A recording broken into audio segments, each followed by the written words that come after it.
പഞ്ചമിരാവുദിച്ചാൽ പുഞ്ചിരിക്കും പാൽപ്പുഴയിൽ കുഞ്ഞു തോണിയും തുഴഞ്ഞരികിൽ വന്നു നീ. ചന്തമുള്ള ചാന്ത് തൊട്ടും ചെണ്ടുമല്ലി മാറിലിട്ടും പൊൻവിളക്ക് പോൽ മുന്നിൽ പൂത്തു നിന്നു നീ. അല്ലിമുല്ലപ്പൂവ് ചൂടി ചുണ്ടിൽ മൂളിപ്പാട്ടുമായി, അല്ലിമുല്ലപ്പൂവ് ചൂടി ചുണ്ടിൽ മൂളിപ്പാട്ടുമായി എന്നുമെൻ തോഴിയായി നീ വരില്ലയോ?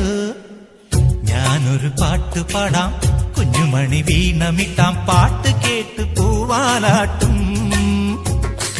നാട്ടുമൈനെ നീ അറിഞ്ഞോ? ഇല്ലിമുളം കൂട്ടിൽ പാടും പൂമ്പിയാമെന്റെ കുറിഞ്ഞി